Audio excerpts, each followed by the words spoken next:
नमस्कार दोस्तों, आप लोगों का द यूनिवर्स स्टडी हब पर बहुत बहुत स्वागत है। दोस्तों, हम लोग मौलिक अधिकार डिस्कस कर रहे थे। मौलिक अधिकार अर्थात ऐसे अधिकार जो व्यक्ति के मूल अधिकार हैं, अर्थात भारत के नागरिक होने के आधार पर उसको जन्म से प्राप्त है। भारत के नागरिक होने के आधार पर उसको जन्म से प्राप्त है। मौलिक अधिकार नहीं मिलने पर व्यक्ति सुप्रीम कोर्ट, हाई कोर्ट जा सकता है उनके उल्लंघन पर। दोस्तों, हम लोग बात कर चुके थे मौलिक अधिकारों में स्वतंत्रता का अधिकार, समानता का अधिकार, स्वतंत्रता का अधिकार, शोषण के विरुद्ध अधिकार। समानता के अधिकार में हम लोग देख चुके थे कि विधि के समक्ष समता आर्टिकल 14, धर्म, जाति, लिंग, मूल, वंश, जन्म स्थान के आधार पर विभेद नहीं किया जाएगा आर्टिकल 15। आर्टिकल 16 क्या कहता था? लोक नियोजन में समानता का अधिकार। आर्टिकल 17 अस्पृश्यता का अंत अर्थात छुआछूत, किसी भी मानव के साथ छुआछूत के आधार पर भेदभाव नहीं किया जाएगा। आर्टिकल 18 उपाधि का अंत। आर्टिकल 19 में हमने 6 स्वतंत्रताओं की बात की थी, हालांकि मूल संविधान में 7 स्वतंत्रताएं थी। उसमें आर्टिकल 19 के 7 पार्ट में संपत्ति का जो स्वतंत्रता था उसको हमने 44वें संविधान संशोधन 1978 में हटा दिया था। दोस्तों, 19 अपने आप में ही संविधान की रीढ़ माना जाता है, अपने आप में ही रीढ़ माना जाता है। मौलिक अधिकारों के लिए जो आर्टिकल 19 है वो अपने आप में रीढ़ माना जाता है। क्यों रीढ़? क्यों बैकबोन? क्यों बैकबोन? क्यों? जैसे हमारी रीढ़ है ना, ये रीढ़ है, हमारी रीढ़ की हड्डी है। तो रीढ़ की हड्डी का मतलब है जिस पर हमारा पूरा ढांचा शरीर का सदा हुआ है। वैसे ही कोई चीज बैकबोन बोलते हैं ना तो वो बहुत ही महत्वपूर्ण हो जाती है। रीढ़ का मतलब, बैकबोन का मतलब बहुत महत्वपूर्ण हो जाती है। तो आर्टिकल 19 महत्वपूर्ण क्यों हो जाते हैं इसको हम लोग देख चुके हैं। आर्टिकल 19 में विचार एवं व्यक्ति की स्वतंत्रता की बात की गई थी, सम्मेलन करने की बात की गई थी, संघ बनाने की बात की गई थी, देश में कहीं भी विचरण करने की स्वतंत्रता की बात की गई थी, और देश में कहीं भी बसने की स्वतंत्रता की बात की गई थी, और कोई भी रोजगार व्यवसाय करने की बात की गई थी। ये सारे 6 पॉइंट हमने आर्टिकल 19 में देखे थे। दोस्तों, लेकिन हम लोग एक पॉइंट जो है कि स्वतंत्रता का मतलब स्वच्छंदता नहीं होता है। स्वतंत्रता का मतलब स्वच्छ, क्योंकि हम धार्मिक स्वतंत्रता का बात करने जा रहे हैं ना, और हम लोग स्वतंत्रता के अधिकार की ऑलरेडी बात कर चुके हैं। पर दोस्तों, स्वतंत्रता का मतलब स्वच्छंदता नहीं होता है। देयर आर 2 वर्ड्स, एक फ्रीडम और दूसरा स्वच्छंदता। स्वच्छंदता में आपने वो गाना सुना है? कौन सा? सुना तो होगा, गोविंदा का है, स्वच्छंदता से रिलेटेड है कुछ। क्या कहता है उसमें कहता है, मैं चाहे जो करूं मेरी मर्जी, मैं चाहे जो करूं मेरी मर्जी। ये स्वतंत्रता नहीं है मेरे प्रिय दोस्तों, ये स्वतंत्रता नहीं है, इसको बोलेंगे स्वच्छंदता। आप चाहे जो नहीं कर सकते हैं। आपकी स्वतंत्रता तभी तक आपकी स्वतंत्रता है जब तक किसी दूसरे व्यक्ति की स्वतंत्रता आपके द्वारा बाधित नहीं होती है।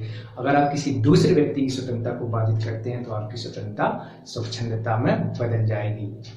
जैसे आप सड़क पे चले जा रहे हैं, ठीक, आप सड़क पे चले जा रहे हैं और अपनी गाड़ी जिग जोंग करके चला रहे हैं, ऐसे जिग करके निकलते हैं कुछ मोटरसाइकिल वाले। आपने देखा ना कितने स्टाइल से ऐसे निकलते हैं, वो ऐसे भीड़ भाड़ में जैसे सांप नहीं जाता है वैसे निकलते हैं।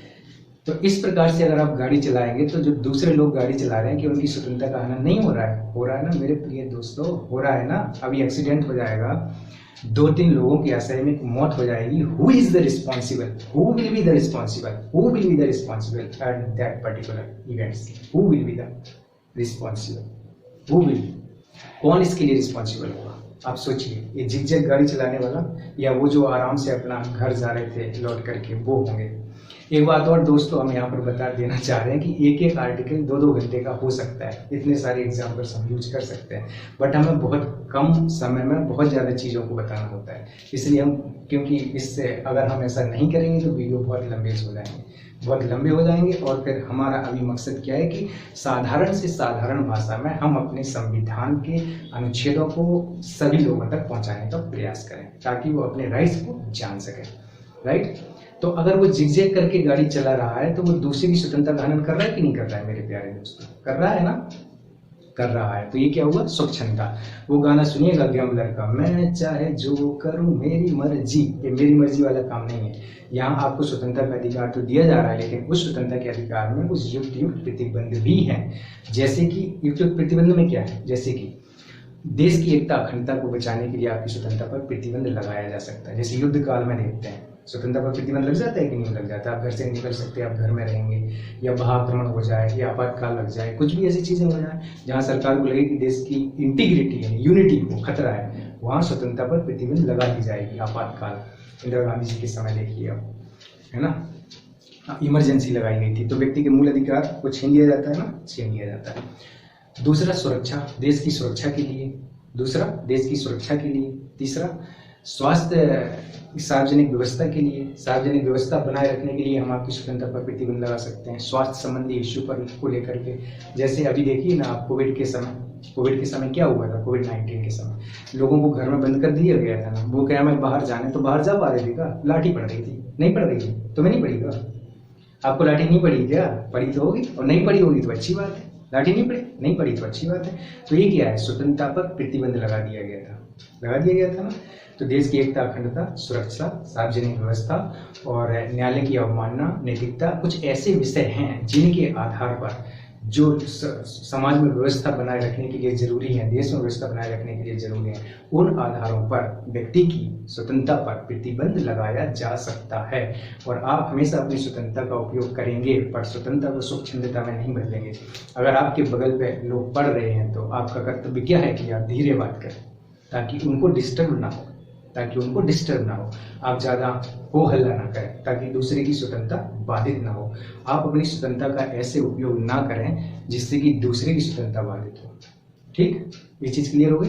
स्वतंत्रता का मतलब स्वच्छंदता नहीं है। अब हम क्या बात करने जा रहे हैं? हमने आर्टिकल 19 देख लिया था, 20 देख लिया था, अपराध, दोष सिद्धि, 21 देख लिया था, प्राण एवं देह स्वतंत्रता का अधिकार, 22 भी देख लिया था, क्या? गिरफ्तारी और निरोध से जो हम किसी व्यक्ति को गिरफ्तार करने जाएंगे तो क्या प्रोविजंस होते हैं। आर्टिकल 23 भी देख लिया था, शोषण के विरुद्ध अधिकार देख लिया था हमने, और आर्टिकल 20 देख लिया, आर्टिकल 24 देख लिया था, बाल श्रम का उन्मूलन करना है, अर्थात 14 वर्ष से कम उम्र तक के बच्चों को बाल श्रम है ये, तो इसको काम में नहीं लगाना है। कहाँ? होटलों में, रेस्तरां में, कहीं भी, या भारी उद्योगों में जो हम लोग देख सकते हैं। और 6 में तो हमने रेस्तरां इसको वगैरह मिला दिए। आज today we are going to discuss, ये क्या चल रहा था? रिकैप चल रहा था। आपको याद भी हो गए होंगे, आपके रिवाइज भी हो गएंगे। और ये क्या चल रहा था? अपना रिकैप चल रहा था। जैसे महाभारत रामायण स्टार्ट होती थी ना, तो पहले का दिखाया जाता था ताकि आपको याद बना रहे कि हम डिस्कस क्या कर रहे थे या हमारी कहानी चल कहाँ रही थी। इतना समझ में आ गया? अब आगे, ठीक, अब क्या कर रहे हैं हम? अब आगे, ठीक, चलो देखते हैं, क्या देखते हैं? धार्मिक स्वतंत्रता का अधिकार। दोस्तों, धर्म अपने आप में एक बहुत बड़ा इश्यू है। धर्म, रिलीजन अपने आप में एक बहुत बड़ा इश्यू है, ये एक बहुत बड़ा विषय है। भारत में विभिन्न धर्म, जाति, संप्रदाय के लोग रहते हैं। विभिन्न धर्म मतलब हिंदू, मुस्लिम, सिख, ईसाई, बौद्ध, जैन, पारसी, यहूदी, इस प्रकार के लोग भारत में रहते हैं। सभी की धार्मिक स्वतंत्रता है और भारत एक धर्मनिरपेक्ष राष्ट्र है। धर्मनिरपेक्ष राष्ट्र कहने का तात्पर्य है कि भारत का स्पेशल कोई धर्म नहीं है। हम ये नहीं कह सकते कि भारत हिंदू राष्ट्र है, हम ये नहीं कह सकते कि भारत बुद्धिस्ट राष्ट्र है, हम ये नहीं कह सकते कि भारत इस्लामिक कंट्री है, हम ये नहीं कह सकते कि भारत जैनिज्म की कंट्री है। इतना ठीक है? भारत सभी धर्मों का समान संरक्षण करता है, सभी धर्मों के प्रति सद्भाव बना करके रखता है और भारत के लोगों के बीच समन्वय और सहिष्णुता को लाने का प्रयास करता है ताकि देश में शांति व्यवस्था बनी रहे और सभी लोगों के सहयोग से हम विकास के पथ पर आगे बढ़ सकें। ये है हमारा उद्देश्य। और धर्म के अगर हम अर्थ पे जाएंगे तो धर्म धी धातु से बना होता है। धर्म धी धातु से बना होता है जिसका तात्पर्य होता है धारण करना। तो धर्म का एक तात्पर्य तो होता है धारण करना। किसको धारण करना? कर्तव्यों को धारण करना, दायित्वों को धारण करना, जिम्मेदारियों को धारण करना। जहां पर आप मोरलिटी को ही धर्म कह सकते हैं, जहां पर आप सत्य को ही धर्म कह सकते हैं, जहां पर आप न्याय को ही धर्म कह सकते हैं, जहां पर आप समानता को ही धर्म कह सकते हैं, जहां पर आप बंधुत्व को ही धर्म कह सकते हैं, जहां पर आप भाईचारे को ही धर्म कह सकते हैं, जहां पर आप अहिंसा को ही धर्म कह सकते हैं। जैसे कहते हैं ना, सत्य ही ईश्वर है। ये तो धर्म हुआ। ये धर्म के दो पक्ष होते हैं प्यारे भाइयों और बहनों, दो पक्ष होते हैं, दो पक्ष, इंटरनल और एक्सटर्नल। इंटरनल पक्ष धर्म का जो होता है वो मूल्यों की बात करता है, वो सत्य की बात करता है, वो अहिंसा की बात करता है, वो अस्तेय की बात करता है, वो अपरिग्रह की बात करता है, वो ब्रह्मचर्य की बात करता है, वो न्याय की बात करता है, वो समानता की बात करता है, वो बंधुत्व की बात करता है। ये है धर्म का आंतरिक पक्ष, जहां पर कोई ईश्वर नहीं है, जहां पर कोई मूर्ति पूजा नहीं है, जहां पर कोई मंदिर, मस्जिद, चर्च और गुरुद्वारा नहीं है। ये इंटरनल पक्ष है, जहां हम मूल्यों को ही धर्म के आधार पर डिफाइन कर देते हैं कि कर्तव्यों को धारण करना ही आपका धर्म है। पिता पुत्र अपने अपने कर्तव्यों का, दायित्वों का अगर पालन करें तो समस्याएं नहीं रह जाएंगी मेरे प्यारे दोस्तों। रह जाएंगी क्या? नहीं। समस्याएं तब जन्म लेती हैं जब अपने दायित्वों का निर्वहन नहीं करते हैं, जब अपने कर्तव्यों का पालन नहीं करते हैं। तो धर्म का इंटरनल पक्ष क्लियर हुआ। इंटरनल मतलब आंतरिक, आंतरिक मतलब मूल्यों के आधार पर ही हमारा धर्म है और मूल्य ही धर्म है। क्लियर? और धर्म की तरह तरह की हजारों परिभाषाएं दी गई हैं, हजारों, पर जो भारत के कंटेक्स्ट में हम देखते हैं वो इस प्रकार से हम डिफाइन करते हैं कि भारत जो एक धार्मिक कंट्री तो है, बट भारत धर्मनिरपेक्ष कंट्री है। इसके बावजूद भी भारत के लोगों का धर्म है। भारत के लोग अपनी आस्था से, अपने अंतःकरण से पूजा पाठ कर सकते हैं, मंदिर मस्जिद जा सकते हैं, अपने रीति रिवाजों का, अपने संस्कारों का जो उन्हें मिले हुए हैं उनका पूरी स्वतंत्रता के साथ उपयोग कर सकते हैं। एक्सटर्नल पार्ट क्या है धर्म का? धर्म का एक्सटर्नल पार्ट है कर्म कांड है, पूजा पद्धतियाँ, जैसे कि हमारे इतने सारे त्योहार हैं तरह तरह के, जैसे हमारी दिवाली है, होली है, होली है, दशहरा है। क्या है? धार्मिक त्योहार ही तो है। राष्ट्रीय त्योहार तो है नहीं, गणतंत्र दिवस तो है नहीं, स्वतंत्रता दिवस तो है नहीं, 2 अक्टूबर तो है नहीं। फिर क्या है ये?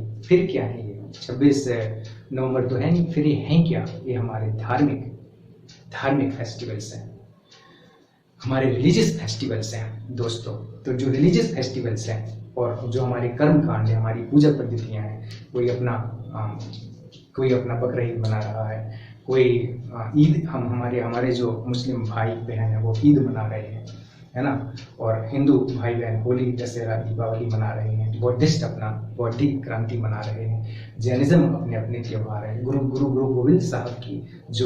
गोविंद साहब हमारे सिख भाई बहन है, वो गुरु गोविंद साहब के सिद्धांतों के प्रति आस्था रखे हुए हैं। गुरुद्वारे में जाकर के आस्था करते हैं, जप करते हैं, तप करते हैं, तपस्या करते हैं, और तपस्या करने के साथ साथ उनकी बहुत ही निष्ठा होती है, श्रद्धा होती है, आस्था होती है अपने गॉड में।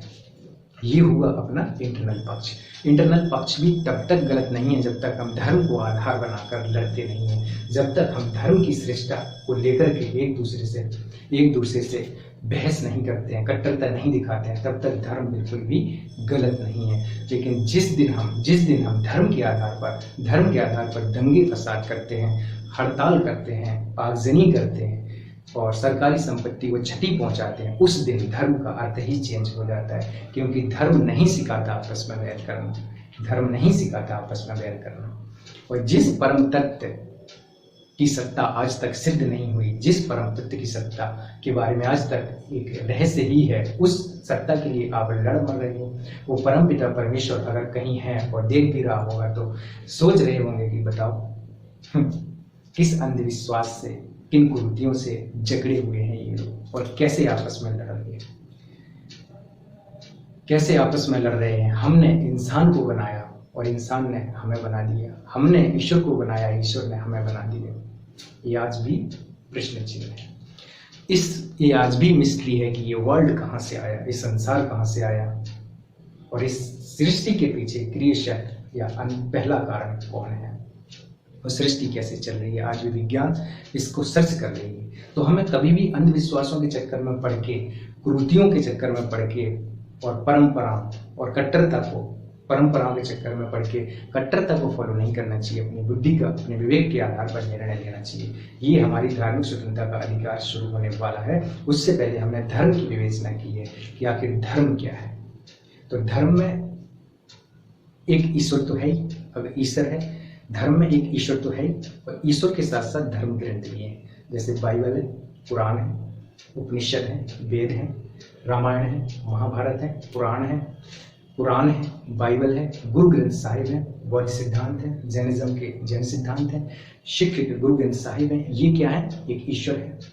उन ईश्वर का जो व्याख्यान करने वाले ग्रंथ हैं, और ग्रंथों के साथ ही साथ एक विशेष प्रकार का पवित्र स्थल है जिसको हम मंदिर कहते हैं, जिसको हम मस्जिद कहते हैं, जिसको हम गुरुद्वारा कहते हैं, जिसको हम चर्च कहते हैं, जिसको हम मठ कहते हैं। मेरे प्यारे भाइयों और बहनों, यहाँ पर हम श्रद्धा व्यक्त करते हैं। जब भी हम पवित्र जगह से गुजरते हैं तो हमारा सर श्रद्धा से झुक जाता है, और वो पवित्र जगह या तो मंदिर होती है, या किसी महापुरुष की समाधि होती है, या किसी महापुरुष का स्टैच्यू होता है। मेरे प्यारे दोस्तों, ये हुआ धर्म, और ये हुई किसी के प्रति आस्था, किसी के प्रति श्रद्धा, और किसी के प्रति निष्ठा, कि आप कितने निष्ठावान हैं, कितनी श्रद्धा रखते हैं आप इन चीजों के प्रति। राइट। अब हम बात करेंगे धार्मिक स्वतंत्रता के अधिकार में क्या बातें कही गई हैं। अभी तक धर्म का पूरा क्लियर हो गया। हमने इन चीजों की बात की है कि अध्यात्म अलग बात करता है, विज्ञान अलग बात करता है। विज्ञान बोलता है कि जो वस्तु आपके सामने है, आपके ज्ञान, आपकी बौद्धिक, आपकी तर्क क्षमता के अनुसार सही है, वही सत्य है। जो चीज दिख नहीं रहा है, जो अदृश्य है, या जिसकी सत्ता हमारे अनुभव से सिद्ध नहीं हो सकती है, उसके विषय में कुछ कहा नहीं जा सकता। और जब तक उसकी सत्ता अनुभव से सिद्ध नहीं हो जाती है, तब तक हम बिना प्रमाणों के उस विषय में कुछ कह नहीं सकते हैं, जैसे आत्मा है और परमात्मा है। राइट। हालांकि अध्यात्म से लोगों ने तप से, तपस्या से इन चीजों पर गहराई से विचार विमर्श किया, और अपने अनुभवों को धर्म ग्रंथों में वर्णन किया है। राइट। कोई दिक्कत? यहाँ तक कोई दिक्कत मेरे प्यारे दोस्तों? कोई दिक्कत हो रही है क्या? हो रही है क्या? अरे देखो कितनी गर्मी लग रही है, लाइट भी नहीं है। लाइट तो है, पंखा नहीं चल रहा है ना? मजा आ रहा है। लेकिन ऐसे पढ़ने में मजा आना ही चाहिए, क्योंकि ये धर्म, हम इस पे इसलिए डिटेल इतना कर रहे हैं क्योंकि अब आए दिन आप लोग देखते रहते हैं धर्म के आधार पर दंगा फसाद होते हैं। चाहे वो मणिपुर हो, चाहे राजस्थान हो, चाहे हरियाणा हो, चाहे पश्चिम बंगाल हो, चाहे उत्तर प्रदेश हो, चाहे दक्षिण भारत में हो, कहीं पर भी आप देखते हैं धर्म को आधार बना करके लोग लड़ रहे हैं आपस में, है ना? इसको बोलते हैं संप्रदायवाद। जब धर्म को आधार बनाकर दो वर्ग के लोग आपस में लड़ते हैं, उसको क्या बोलते हैं? संप्रदायवाद बोलते हैं मेरे प्यारे दोस्तों। ठीक है, यहां तक कोई दिक्कत? कोई दिक्कत नहीं। अब आप देखिए जी, हम लोगों ने लिख लिए हैं क्योंकि लिखने में टाइम चला जाता है। तो आर्टिकल 25 क्या बोलता है? आर्टिकल 25 बोलता है अंतःकरण की और धर्म को अबाध रूप से मानने, आचरण और प्रचार करने की स्वतंत्रता होगी। इतनी लंबी चौड़ी बात हमारी समझ में तो नहीं आवत है भैया, तैं बता दे तो क्या बताना है, मोरी समझ में तो बिल्कुल कुछ नहीं आता। तैं बता दे। देखो भाई साहब, माय डियर फ्रेंड्स, ये कहना चाह रहे हैं कि भारत के किसी भी व्यक्ति को, किसी भी नागरिक को अपनी अंतरात्मा के, अपने अंतःकरण के, अपने इंट्यूशन के आधार पर किसी भी धर्म को मानने, उसका आचरण करने, अर्थात पूजा पद्धति को फॉलो करने, उसका आचरण करने और अपने धर्म का प्रचार करने की पूरी स्वतंत्रता है। मैं हिंदू हूँ, अब मुझे इसका प्रमाण नहीं देने की जरूरत है, और मैं हिंदू धर्म का प्रचार प्रसार करूंगा। लेकिन मेरे पास ये बिल्कुल राइट्स नहीं है कि मैं इस्लाम धर्म की बुराई करूंगा। राइट।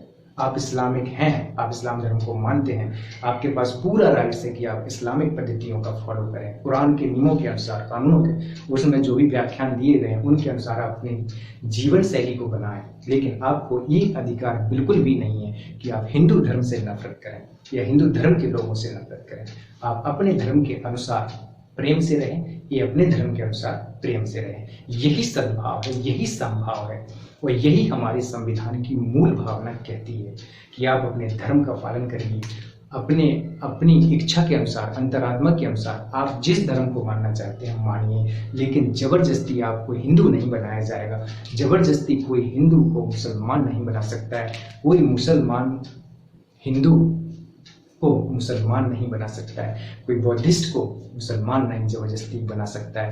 कोई हिंदू है जैसे कि बाबा साहब थे, उन्होंने अपनी इच्छा से, अपनी अंतःकरण से बौद्ध धर्म का पालन किया था, बौद्ध धर्म का पालन किया था।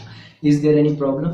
No problem. आर्टिकल 25 बोलता है, आर्टिकल 25 से 28 तक धार्मिक स्वतंत्रता की बात की गई है। और आर्टिकल 25 क्या बोलता है मेरे प्यारे दोस्तों? मजा आ रहा है ना?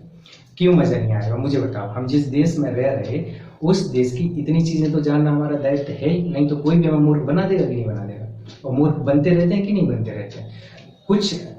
कुछ लोग वोट के नाम पर, वोट लेने के लिए धर्म के नाम पर, जाति के आधार पर इस प्रकार की गतिविधियों को प्रमोट करते हैं कि नहीं करते हैं? आप लोग समाज में रहते हैं, देखते हैं, देश में रहते हैं, क्या आप लोग देखते नहीं है क्या चल रहा है देश में? तो कोई आपको मूर्ख न बना सके, कोई आपको बेवकूफ न बना सके, आप अपने निर्णय खुद ले सकें, आप समझ सकें कि वास्तव में रियलिटी क्या है, वास्तव में सच्चाई क्या है, सत्य क्या है। एक सत्य के पीछे आप खुद जाइए, आप खुद उस सत्य को खोजने का प्रयास करिए ना। मैं आपको एक कहानी बता रहा हूँ। एक बार भगवान गौतम बुद्ध अपने शिष्यों के साथ जंगल से विचरण कर रहे थे। एक बार भगवान गौतम बुद्ध अपने शिष्यों के साथ जंगल से विचरण कर रहे थे, जिसमें आनंद तो उनके परिवार से ही थे और उनके एक दो शिष्य और थे। उनसे जब वो गांव से निकल रहे थे तो उनसे एक व्यक्ति आकर के पूछता है कि भगवान, अब गौतम बुद्ध तो भगवान हो चुके थे, उनको लोग भगवान की पदवी दे चुके थे, आप हमें ये बताइए कि ईश्वर है कि नहीं। क्योंकि भगवान गौतम बुद्ध ईश्वर के विषय पर बहुत कम बोलते थे, ईश्वर, आत्मा, परमात्मा जैसे विषयों पर कम बोलते थे, क्योंकि इन विषयों के बारे में कुछ कहा आज तक नहीं जा सकता है। तो भगवान गौतम बुद्ध उससे बोलते हैं, आप क्या मानते हैं? बोलते हैं कि मैं तो मानता हूं कि ईश्वर है और ये संसार ईश्वर ने बनाया है, ईश्वर के कण कण में है और ईश्वर ही इस सृष्टि का, जैसे जनरेटर होता है, ऑपरेटर होता है, डिस्ट्रैक्टर होता है। गॉड का फुल फॉर्म क्या होता है? Generator, operator, distractor. और ईश्वर ही इस संसार का जन्मदाता है, संचालक है और नष्ट भी वही करता है। Generator, operator and distractor, God, GOD, God, generator, operator and distractor. भगवान गौतम बुद्ध उससे क्या बोलते हैं? ईश्वर नहीं है, ईश्वर नहीं है। थोड़ी और आगे चलते हैं। एक और जिज्ञासु व्यक्ति आते हैं और ईश्वर के बारे में पहले से वो भी अपनी धारणा बनाए हुए हैं।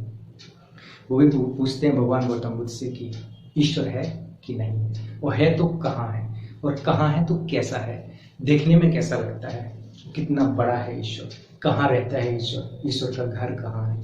बोलता है, आप ईश्वर को मानते हैं? भगवान गौतम बुद्ध बोलते हैं, आप ईश्वर को मानते हैं? बोलते हैं नहीं, ईश्वर को नहीं मानते हैं। बोले ईश्वर को नहीं मानते, नास्तिक हैं हम? बोले नहीं, ईश्वर नहीं है, हाँ हम नास्तिक हैं। उनको भगवान गौतम बुद्ध बोलते हैं कि ईश्वर है, उनको भगवान गौतम बुद्ध बोलते हैं कि ईश्वर है। थोड़ी और आगे चलते हैं। एक व्यक्ति और मिलता है, वो भी सेम क्वेश्चन पूछता है कि भगवान ईश्वर है क्या? तो वो बोलते हैं कि आप इस विषय में क्या सोचते हैं? बोले अभी तक कुछ नहीं सोचा जा सकता है। वो भी मौन हो जाते हैं और ये भी मौन हो जाते हैं। तो बोले कि अब आनंद और उनके शिष्य तो परेशान हो गए कि बताओ, पहले व्यक्ति को ये बोल रहे कि ईश्वर है और दूसरे व्यक्ति को बोल रहे कि ईश्वर नहीं है, और तीसरे व्यक्ति के लिए इन्होंने कहा मुझे भी नहीं पता है कि नहीं, तुम खोज लो, तुम खोजो, मुझे नहीं पता है कि नहीं ईश्वर, तुम खोजो। आनंद और उनके शिष्य तो परेशान हो गए, तो रातों की नींद गायब हो गई। बोले क्या चल रहा है? हम इस टॉपिक पे इसलिए बात कर रहे हैं क्योंकि हम धार्मिक विषय के बारे में डिस्कस करने जा रहे हैं, धार्मिक स्वतंत्रता के अधिकार के बारे में। आनंद और ये तो इस विषय को लेकर के बड़े, उनकी नींद गायब हो गई कि ये क्या बात है, एक ही प्रश्न के 3 उत्तर। एक ने पूछा ईश्वर है, ये बोल रहे हैं कि हाँ ईश्वर है। दूसरे ने पूछा ईश्वर है, दूसरे को बोले ईश्वर नहीं है। जो नास्तिक था उसको बोले कि ईश्वर है, जो आस्तिक था उसको बोले कि ईश्वर नहीं है, और तीसरे व्यक्ति को बोले मुझे खुद नहीं पता, तुम ही ढूंढ लो। तो अब ये आनंद वगैरह गौतम बुद्ध से पूछते हैं, तो वो बोलते हैं देखो, पहली बात तो ये प्रश्न तुम्हारे नहीं है, और ये प्रश्न जब तुम्हारे नहीं है तो ये उत्तर भी तुम्हारे लिए नहीं है ना। एक व्यक्ति पहले से मानता था तो मैं उसकी धारणाओं को चेंज करना चाहता था कि तुम जो हो वो तुम खुद जानो सकते कि सत्य वास्तव में है क्या। दूसरा व्यक्ति नहीं मानता था कि ईश्वर है, तो वो जब नहीं मानता था तो मैंने उसे कहा है, तो वो ढूंढेगा कहाँ है। और तीसरे व्यक्ति की कोई धारणा ही नहीं थी पहले से, जो पहले से हम मान करके रखते हैं उसको बोलते हैं प्रिजम्पशन, उसको बोलते हैं धारणा। क्या बोलते हैं? धारणा। जो पहले से हम मान करके बैठते हैं उसको बोलते हैं प्रिजम्पशन, अर्थात धारणा। पहले से ही, जन्म से ही हमारे संस्कार बनते जाते हैं, हमारी परंपराएं, रूढ़ियों से कुछ चीजें हमारे मन में पहले से बैठ जाती हैं और हमको सत्य मान बैठे हैं। कभी आपको प्लेटो की गुहा सिद्धांत बताएंगे, वो कितना गजब का कंसेप्ट क्लियर होगा वहां से, धारणाओं को तोड़ने वाला गुहा सिद्धांत, प्लेटो का गुहा सिद्धांत। तो यहाँ ये बात क्लियर होगी कि परम सत्य के बारे में आज भी कुछ 100% नहीं कहा जा सकता है। सबकी अपनी अपनी मान्यताएं हैं भाई। आप अपने धर्म ग्रंथों के प्रति, आप अपनी किसी शक्ति के प्रति आस्था रखते हैं तो रखो, किसी को कोई दिक्कत नहीं। हमारे संविधान में भी इसको मानने का पूरा मौलिक अधिकार दिया गया है। क्यों दिया गया? क्योंकि भारत में विभिन्न प्रकार के धार्मिक लोग रहते हैं, सबकी अपनी अपनी धार्मिक निष्ठाएं हैं। आप अपने धर्म के अनुसार पूजा पद्धतियों को फॉलो करो, किसी को कोई दिक्कत नहीं। आप अपनी पूजा पद्धति है, जो भी कर्मकांड है, जो भी त्योहार है, फेस्टिवल से मनाओ, बट आप किसी दूसरे धर्म से घृणा मत करो, दूसरे धर्म के लोगों से घृणा मत करो, ईर्ष्या मत करो, द्वेष मत करो। आपस में रहो भाई, आप अपना मानो और वो अपना मानेंगे, किसी को कोई दिक्कत है क्या? कोई दिक्कत नहीं। आपको क्या दिक्कत है? आप क्यों अपने धर्म की श्रेष्ठता पर लगे हुए हैं कि मेरा धर्म श्रेष्ठ है और सामने वाला बोल रहा है कि उसका धर्म श्रेष्ठ है? इसी में हम लोग मणिपुर जैसी घटनाएं देख लेते हैं, हम लोग इसी में हरियाणा जैसी घटनाएं देख लेते हैं। अभी 150 गाड़ियों को जला दिया गया और 6-7 लोगों की डेथ हो गई। इसके लिए कौन रिस्पॉन्सिबल है? Who is responsible to that particular right, that particular events? इतने लोगों की जान चली गई, वो वापस आ सकती है क्या? आ सकती है क्या? नहीं आ सकती। और जब वापस नहीं आ सकती तो ली क्यों? अंधविश्वास के कारण, अपनी धार्मिक श्रेष्ठता के कारण। इसलिए मेरे प्रिय दोस्तों, अपने बुद्धि और विवेक का प्रयोग करिए, धार्मिक समरसता को प्रमोट करिए, है ना। अपने धर्म को, जो भी आप मानते हैं उसके अनुसार आप अपने जीवन को आगे बढ़ाइए। आप किसी से घृणा मत करिए, किसी धर्म विशेष के व्यक्ति से घृणा मत करिए, राइट। इससे कुछ होने वाला नहीं सिवाय दंगे फसाद के। और दंगे फसाद के शिकार कौन होते हैं? महिलाएं होती हैं, बच्चे होते हैं, वृद्ध होते हैं, अपाहिज होते हैं, दिव्यांग होते हैं, आप नहीं देखते क्या? इसलिए प्रिय दोस्तों, इन आर्टिकल्स को समझिए ध्यान से और इनका अनुपालन करने का प्रयास करिए, इनको धारण करने का प्रयास करिए। केवल देखने से, पढ़ने से, सुनने से कुछ नहीं होगा, इसको बुनना पड़ेगा, इसको अपनी अंतरात्मा पे, इसको अपने व्यक्तित्व में लाना पड़ेगा। हिंद देश के निवासी हम सब एक हैं और रंग रूप वेशभूषा चाहे अनेक हैं, राइट। आर्टिकल 25 क्लियर हो गया। आर्टिकल 25 बोलता है कि किसी भी व्यक्ति को अंतःकरण के आधार पर किसी भी धर्म को मानने की स्वतंत्रता है, उसके मूल सिद्धांतों के अनुसार आचरण करने की स्वतंत्रता है और इसके प्रचार प्रसार करने की स्वतंत्रता है। Is there any problem? No problem. Article 26 क्या बोलता है? आर्टिकल 26 बोलता है धार्मिक कार्यों के प्रबंधन की स्वतंत्रता। धार्मिक कार्यों के प्रबंधन की स्वतंत्रता, वही सब संप्रदाय है। जो भी धार्मिक कार्य हो रहे हैं, कोई अपना संघ बना रहा है, कोई अपना संगठन बना रहा है, जैसे तरह तरह के धार्मिक प्रचार करने वाले हैं, अपने अपने धर्म के प्रचार करने वाले हैं, तो उनको भाई स्वतंत्रता है, धार्मिक कार्यों का प्रबंधन करने की पूरी स्वतंत्रता है, उन पर कोई इंटरफेयर नहीं किया जाएगा। किया जाएगा क्या? फिर इसमें एक पॉइंट क्या बोलता है कि धार्मिक एवं मूर्ति पूजन के लिए संस्थाओं की स्थापना और पोषण करना है। कि अब अपन जैसे मंदिर बना रहे हैं, क्यों बना रहे हैं? क्योंकि वहाँ मूर्ति स्थापित करनी है। क्यों स्थापित करनी है? क्योंकि हमारी मूर्ति के प्रति आस्था है। ये अलग बात है कि राजा राम मोहन राय जैसे व्यक्तियों ने मूर्ति पूजा का विरोध किया था, हिंदू होने के बावजूद मूर्ति पूजा का विरोध किया, कर्मकांड का विरोध किया। हम जब इतिहास पढ़ेंगे ना तब बहुत डिटेल से देखेंगे इन चीज़ों में कि कितनी सारी कुरीतियों का, अंधविश्वासों का, कुप्रथाओं का, जिनको हमें गांठ में बांध के कहीं रख देना चाहिए, हम आज भी उस गांठ को टांगे हुए चल रहे हैं, अपने कंधे पर टांगे हुए चल रहे हैं, जिसका कोई आशय है नहीं मेरे प्यारे दोस्तों। बट सबके अपने अपने मूल्य हैं, सिद्धांत हैं, जो उनके अनुसार पालन करें, देयर इज नो प्रॉब्लम, कोई दिक्कत नहीं। अपने धर्म विषयक कार्यों का प्रबंध करने का अधिकार है सभी लोगों को। जितने भी धार्मिक विषय हैं उनका प्रबंधन वो अपने धर्म के अनुसार कर सकते हैं, किसी को कोई दिक्कत नहीं। ये कुछ वही पॉइंट है जितना हम लोग कर चुके हैं ना। उनको धार्मिक जगह स्थापित करने के लिए जमीन खरीदने का अधिकार है। अभी हम लोग राम मंदिर पर बात कर रहे थे, तो देखो वहाँ राम मंदिर बन रहा है, यहाँ मस्जिद बन रही है, इतना जो कितने सालों से चला आ रहा है विवाद है धर्म के आधार पर, राइट। ऐसी संपत्ति का विधि के अनुसार प्रबंधन का अधिकार है कि जो उनके पास धार्मिक संपत्ति है, धार्मिक उपयोग की संपत्ति है। जैसे अभी आप ज्ञान व्यापी का मुद्दा देख लीजिए, ज्ञान व्यापी जो भी है उसका मुद्दा देख लीजिए कितना अभी जोर जोर पे रहता है, अपने देश में रहता है कि नहीं रहता है।